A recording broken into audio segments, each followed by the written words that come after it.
Selaku kita punya trainer untuk hari ini lah, untuk sesi modul yang ke-5 dan ke-6. Kita teruskan, Prof. Saya masuk dulu. Terima kasih saudara Datuk Ikhwanuddin Ikhwan.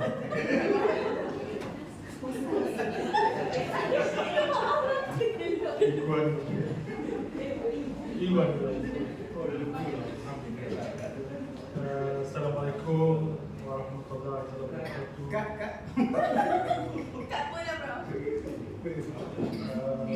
Salam betul Ramadan Karim. Alhamdulillah sempat sekali lagi kita jumpa Ramadan tahun ini. Alhamdulillah, dan saya ucapkan ribuan terima kasih kepada semua yang hadir, pengarah perform, Dr. Asman Kasam, semua rakan-rakan dan kerjasama kita belajar perform, dan itu Bang Soleman bekas staf media perform. Alhamdulillah, hari ini saya akan berkongsi sedikit pengalaman saya di dua kuliah yang akan dihadir kepada saya. Yang pertama adalah dengan sedikit tajuk asalnya adalah spesies ketam motonid, tajuk asalnya, tapi disebabkan oleh tajuk itu terlalu singkat sangat, sebab saya dipahamkan saya diberi masa 1 jam untuk satu tajuk, satu kuliah. Jadi saya telah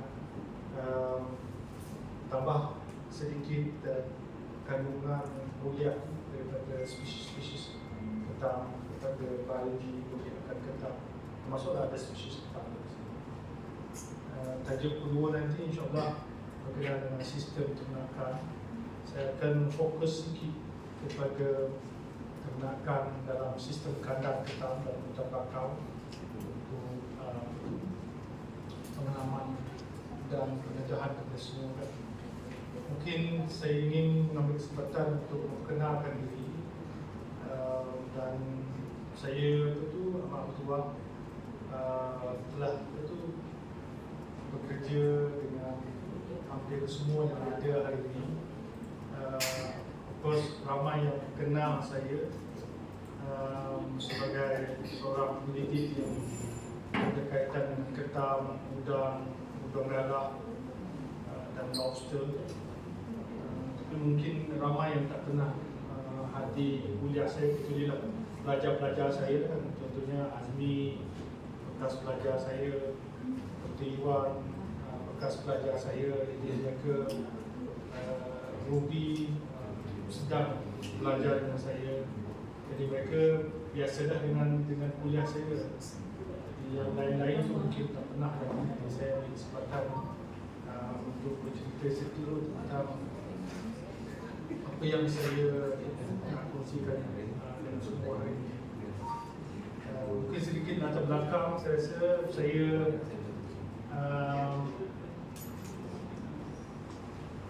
saya bergraduat daripada UPM tahun 1991, daripada UPM. Masa itu selepas itu kerja dekat Sarawak, dan posting pertama saya dekat satu tempat nama Semata. Di situ saya telah didedahkan kepada ketam ni, ketam bakau, ketam lautnya, ketam gunung, dan juga semua spesies yang saya buat sekarang ni, udang galak, udang harimau dan sebagainya. Pada awal permulaan saya berkhidmat sebagai pegawai perikanan. Saya bermula khidmatan kerjaan saya sebagai seorang pegawai perikanan. Alhamdulillah, kebetulannya surat dah sampai dah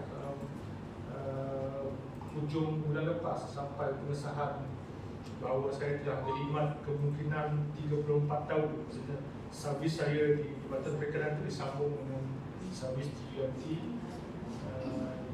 tahun, dikira 15 tahun, 15 tahun lebih di Jabatan Perikanan.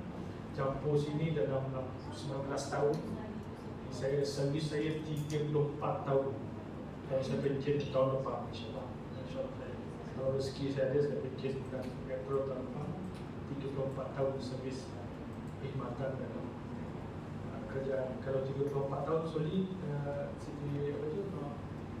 Asmanya dia 30 tahun dia akan 60%. 60%. Kalau 30 tahun ke atas. Pencen penuh 60% maksudnya daripada gaji hari. Kalau 30 tahun ke atas perkhidmatan. Itu yang saya dapat tahu daripada beliau penata. Prof Raya itu dapat 60%.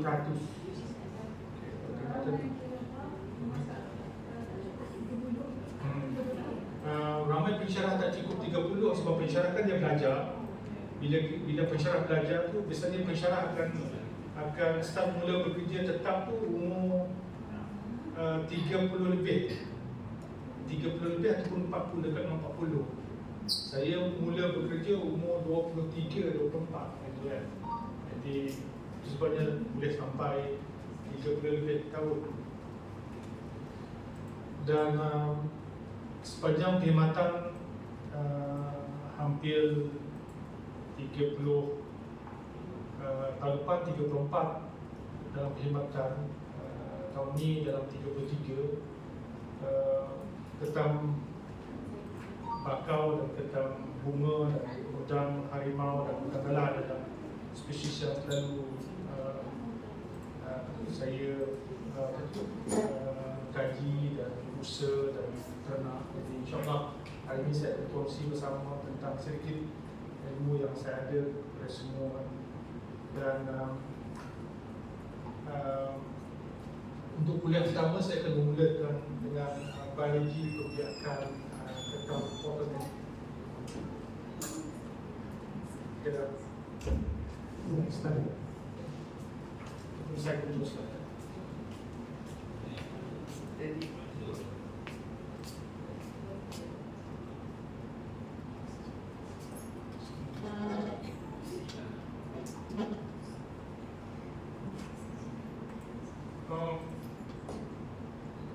Ketam potonet ni adalah ketam daripada family Cottoninidae.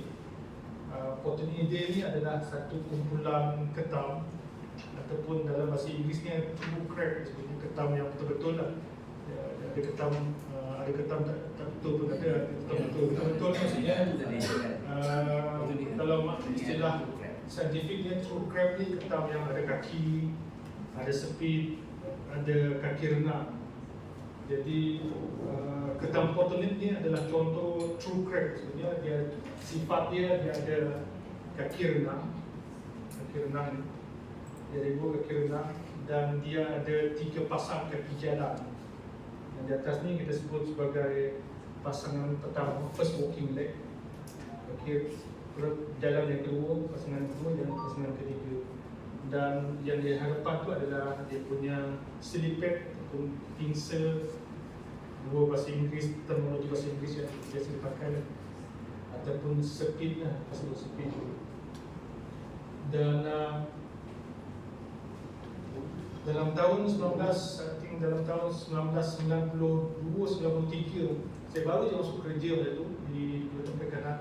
Saya telah diminta oleh Pejabat Mufti Negeri Sarawak sebabnya banyak kekeliruan tentang ketam bakau. Dia kata ada orang klaim ketam bakau ni tak boleh makan ketika itu. Tahun 1993 kata saya minta tolong saya untuk brief dengan pegawai, ustaz dan ustazah di Majlis Agama Islam melalui Pejabat Mufti di Sarawak nak mengesahkan bahawa ketam bakau ni boleh makan atau tidak ketika itu.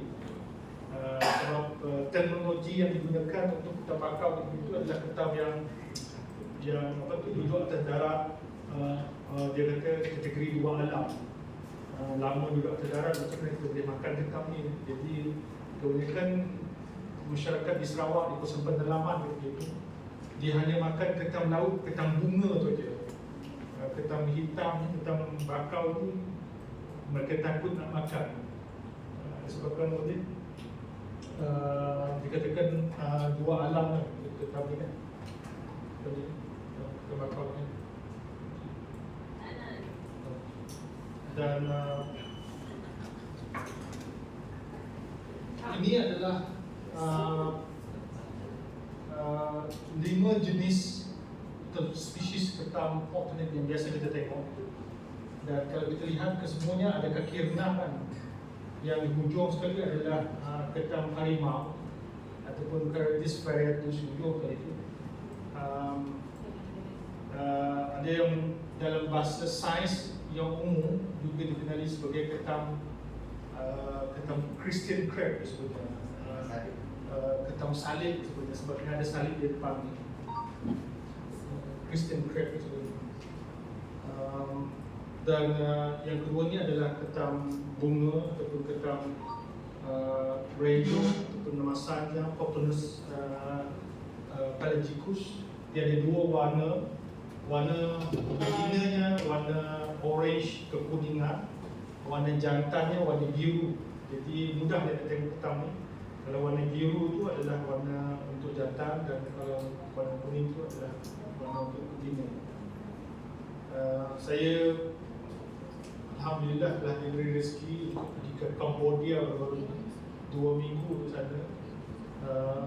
Dan ketam ni memang banyak di sana. Jadi tugas saya di Cambodia tu adalah untuk menghasilkan benih untuk buat restocking program untuk ketam radio. Jadi ketam dia kecil-kecil je dah bertelur, jadi pastinya hampir menurun. Dan of course ketam bakau ni adalah ketam bakau ataupun ketam nipah. Dulu kita selalu rujuk sebagai ketam batu dan sebagainya. Jadi saya rasa dalam banyak-banyak ketam ni, ketam bakau adalah ketam yang paling mahal harganya kan. Kalau kita di Terengganu, ketam bakau ni boleh mencecah harga RM40, RM60 dan RM70 sekilo. Kalau kita pergi ke Cambodia, yang saya pergi baru-baru ni, harga dia sampai RM100 ke RM150 sekilo. Kita tak mampu nak makan. Orang di sana pun kita tengok saja ketam ni. Ketam ni kebanyakan ekspor ke China di Cambodia tu. Jadi ketam ni terlalu mahal. Orang biasa tengok dia ketam ni, dia tak mampu nak yang ni. Tukar duit kita dia dijual dalam US dollar. Tukar duit kita dalam 100 ke RM150 sekilo. Ketam bakau memang mahal. Ini adalah spesies yang biasa kita tengok. Okay. Ini adalah beberapa spesies ketam alternate yang biasa kita tengok. Di atas tu adalah spesies ketam bakau. Ini adalah 4 spesies ketam bakau yang biasa kita tengok. Mungkin kita tak biasa tengok, kita tak perhati betul-betul. Yang di hujung tu adalah Scala serrata. Spesies ni adalah spesies yang paling besar. Di kalangan 4 spesies ni, dia adalah yang paling besar, sah yang paling besar. Ataupun disebut giant crab ataupun king mud crab disebutnya. Kalau kita pergi ke Australia, pergi ke New Zealand, kita akan banyak jumpa ketam ni. Lepas tu kita kalau pergi ke sekitar perairan India dan Bangladesh, kita akan jumpa ketam ni. Yang keduanya adalah Scala olivacea yang ni. Ketam ni yang paling banyak kita jumpa di Malaysia. Dia berwarna merah speednya dan berwarna oranye. Ada sampel di sini. Sampel ni.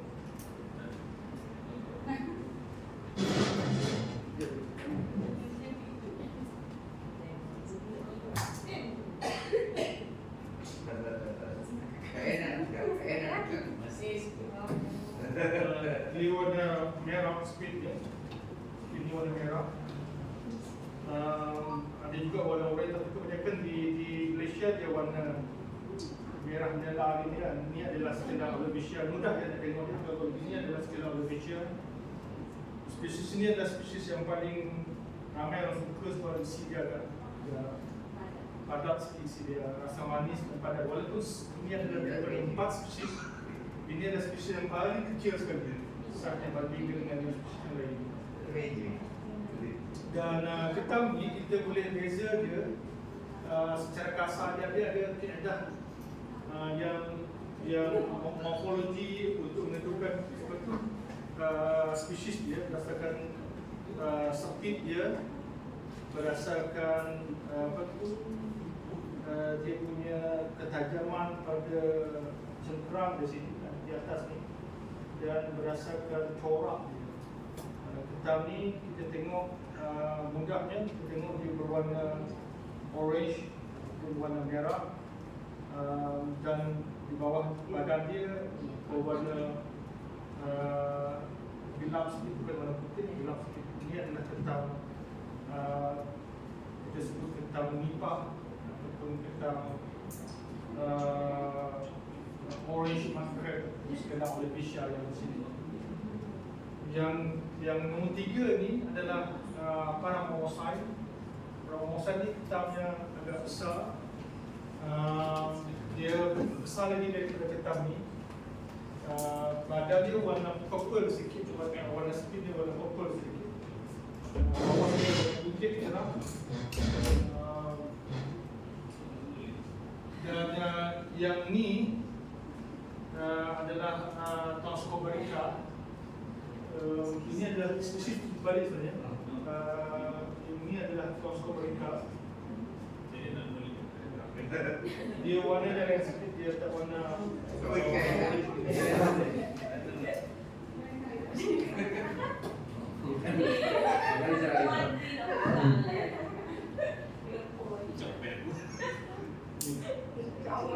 dia warna putih sikit dan dia warna purple di skin.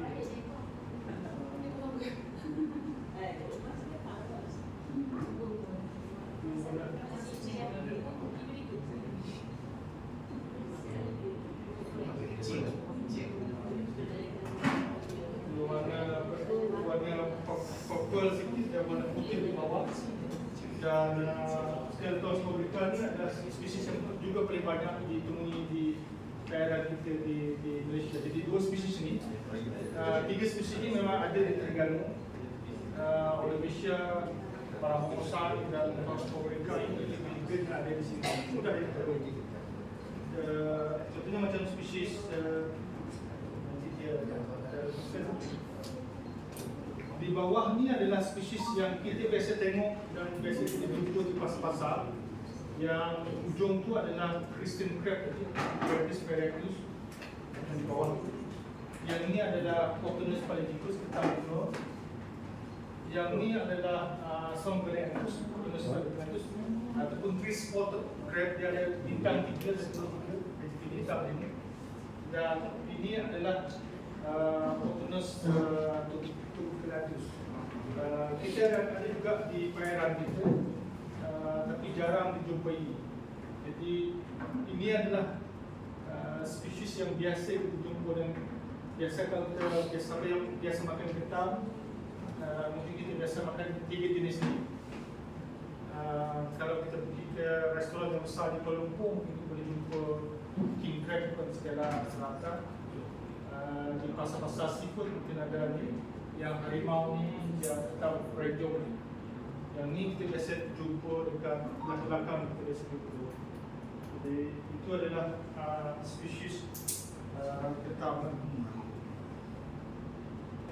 Untuk ketam bakau, seperti yang saya nyatakan tadi, di Malaysia kita ada 3 spesies yang utama. Yang bersepit orange yang saya pegang tadi, Stella olivifera ni, orange.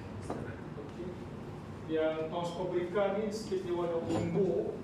Ungu sikit ni ada yang ada di bawah tu, ungu, warna purple dan badan warna putih. Dan speed warna kuning ni adalah Stella Paramomosai. Dia punya ni berbintik-bintik, dia di antara 3 ni dia paling comel sekali sebab dia ada corak comel dekat jari. Kain tu ada tak baik. Dia ada corak batik dan comel. Kalau tengok sini dia Tengok tangan air tu. ada corak. Tengok tangan air dia tu. Tengok bintik dia. Warna putih dengan baru tu bintik orange. Ada bintik kanan.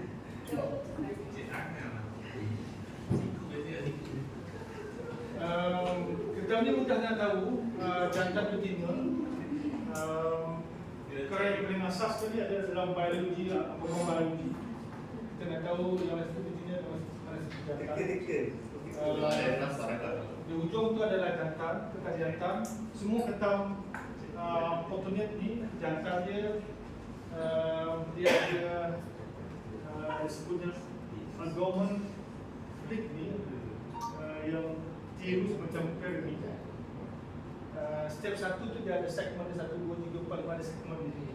1, 2, 3, 4, 5, 6, 7, 8. Jadi kan ada segmen di sini.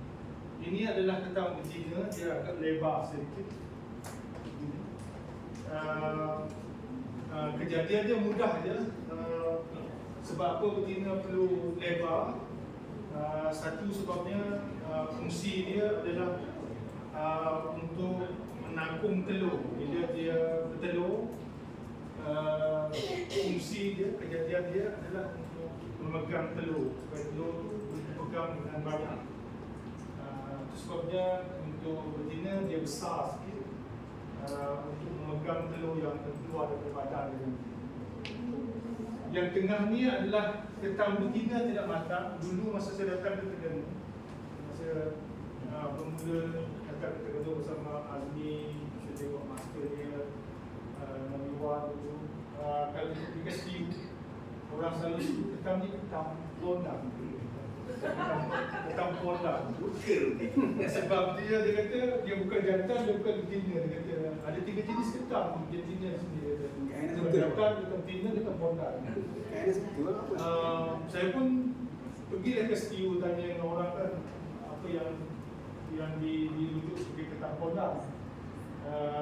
Padahal ketam pondang ni adalah ketam betina yang belum matang. Ketam betina yang belum matang, dia punya ornament ni dia tak membesar lagi. Jadi dia tirus dia macam ketam jantan. Tapi kalau kita tengok betul-betul dia ada lekuk di sini sikit. Menunjukkan dia adalah ketam betina. Dia bukan lekuk lurus. Jadi dia lekuk dia mengunjung ini dia begini sikit. Jadi mata kasar kita dah tahu dah. Ini ketam betina, ketam betina belum matang dan ketam jantan. Jantan belum matang pun sama, jantan matang pun sama. Ini juga terpakai untuk semua jenis ketam. Ketam bunga tadi, ketam harimau tadi, ketam Christian crab tadi, semua ketam bukan even ketam sejuk tu pun, ketam king crab pun sama juga. Jadi dia terpakai kepada semua ketam.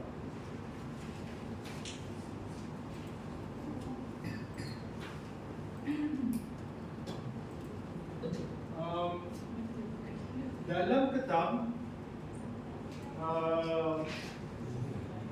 barang yang orang suka makan adalah telur ketam. Di China, industri ternakan ketam, dia nak ternak ketam ni untuk ambil telur dia. Jadi itu sebabnya saya nak tunjuk ni. Sebabnya dalam industri ternakan ketam, bukan di negara kita, tapi di kebanyakan tempat di Asia Tenggara ni, harga ketam bakau ke, ketam ranjung, ketam bunga kan akan jadi mahal bila dia banyak telur. Dan ketam yang ada telur adalah ketam betina. Telur ni sebenarnya adalah ovi. Semua kejadian Allah buat, semua kejadian untuk betina dia ada ovi. Ovi ni adalah yang akan menjadi telur, disenewakan untuk menjadi anak di kemudian. Jadi dalam badan ketam tu dia ada banyak ovi. Ini adalah peringkat pertama ovi. Kalau kita tengok ovi dia warna putih, bukan warna coklat ni. Coklat ni kita sebut hepatopancreas. Hepatopancreas ni adalah makanan Spain. Semua kejadian manusia dan juga kejadian hewan, mammal dan juga hewan, dia ada ovary itu untuk berkembang. Ovary itu telur. Semua dalam badan kita ada telur. Badan cuma kejadian betina dan wanita ada telur. Telur ni akan berkembang. Untuk dia berkembang dia perlu makanan. Dalam ketam, makanannya adalah hepatopancreas yang warna coklat. Warna coklat. Kita tengok warna coklat. Dia ovary dia warna putih. Dia proses perkembangan ovary ni bukan bergerak. Daripada satu peringkat, dia ada 4 peringkat besar. Peringkat pertama warna putih. Peringkat yang kedua dia berwarna kuning. Ni warna kuning. Warna kuning dan pucat kuning ni nanti. Warna kuning. Dan dia akan duduk di sekitar insang. Ni adalah insang ketam. Insang ketam. Dan mungkin saya ambil kesempatan juga untuk maklumkan kenapa ketam ni tidak mati kalau letak di atas ni, sebabnya dia ada insang. Insang ni adalah dia macam sponge. Ketam, kejadian dia, Allah jadikan dia boleh menyerap air asin di dalam insang dia, sebab dia ada insang besar. Macam ikan lain, insang kecil dia. Jadi insang dia Allah jadikan special sikit, dapat menyimpan air. Jadi proses pertukaran oksigen daripada air ke oksigen itu berlaku di filament insang. Insang ni dia ada, kalau kita tengok biologi dia, insang ni dah banyak ni. Jadi proses pertukaran oksigen daripada air ke oksigen ni akan masuk melalui filament insang, satu jejari, satu barang yang halus, dan dari situ dia akan bawa oksigen itu kepada sistem darah dia dan akan menghidupkan ketam ni hidup di darah.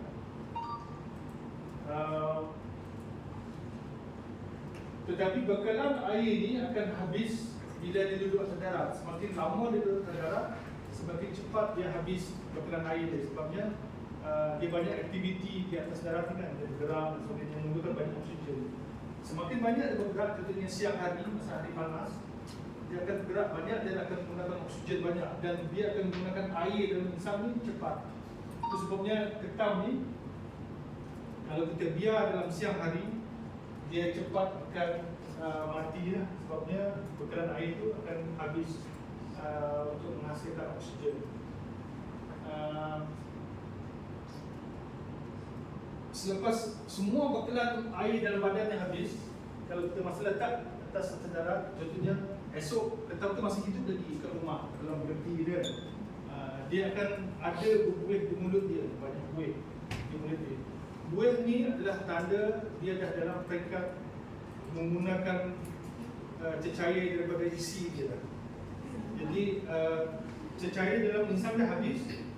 Untuk dia hidup, dia akan mengambil semua cecair dalam badan dia daripada isi dia untuk membekalkan oksigen ke dalam insang dia.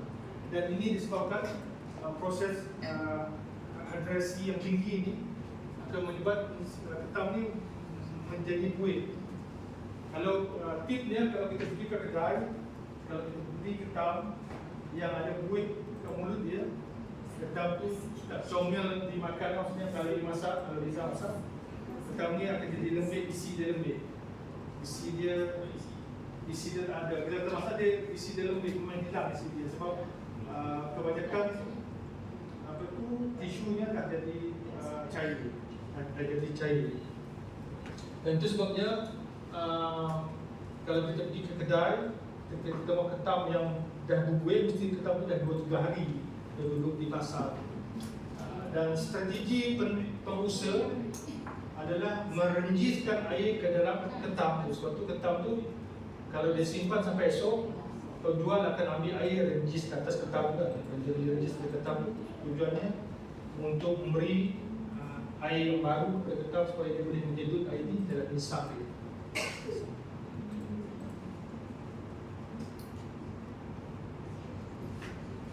ini adalah peringkat yang ketiga dan berwarna orange, ovary yang warna orange, dan ini adalah peringkat yang terakhir, ovary dia berwarna kemerahan orange. Dia akan menyeliputi semua